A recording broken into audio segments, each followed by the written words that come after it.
আসানসোলের কুলটিতে তৃণমূল কাউন্সিলরকে গুলি করে খুন, গ্রেফতার এক ধৃতের নাম টিঙ্কু।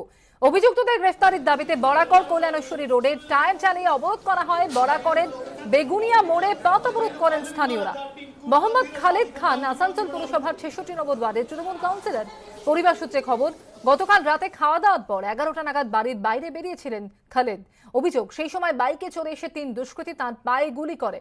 পড়ে গেলে পয়েন্ট ব্ল্যাঙ্ক রেঞ্জ থেকে তৃণমূল কাউন্সিলরকে গুলি করে তারা পালিয়ে যায়। আসানসোল জেলা হাসপাতালে নিয়ে গেলে তাকে মৃত বলে ঘোষণা করেন চিকিৎসকেরা। পরিবারের অভিযোগ, ৪ বছর আগেও একবার অভিযুক্তরা খালেদকে গুলি করে।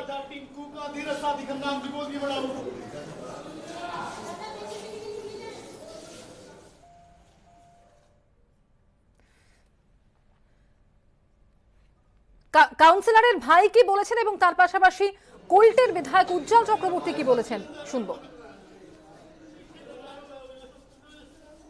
इससे पहले भी गोली मारा मेरा भाई को, आज 4 साल पहले। मेरा पापा का पूरा हाथ काट दिया, पूरा केस चल रहा कोर्ट पे। और आज भी खाना खा के वही हाल किया। जैसे भाई निकला, खाना खा के बैठा हुआ था, बस वैसे भी आया बाइक से ही लोग, और आते के साथ पहले पैर में गोली मारा, गिर गया। जैसे गिरा बस लोग तीनों कूद गया। हम थोड़ा पीछे में थे, चिल्लाते चिल्लाते गर्दन में सटा का गोली मारा, और मार के फट से बाइक में बैठ के निकल गया। कौन कौन था? टिंकू था, कादिर शेख, टिंकू शेख और आपका शाहिद शेख।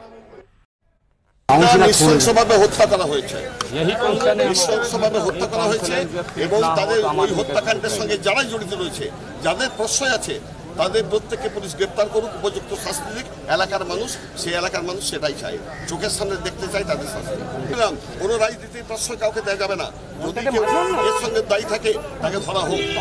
দপ্তরের যুবক দায়িত্ব আছে, তাকে আমি পরিষ্কার করে দিয়েছি, এক্ষুনি দল থেকে বের করা হোক এবং পুলিশকে বললাম তাকে ধরুন, আপনি যত শাস্তি দেবেন।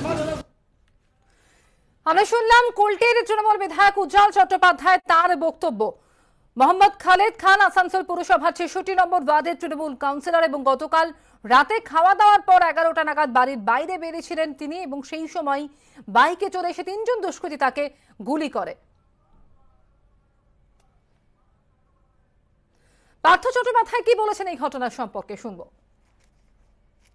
অত্যন্ত দুঃখের, এবং যারা এর মধ্যে দোষী যারা আছে নিশ্চয়ই দল তাদের বিরুদ্ধে ব্যবস্থা নেবে।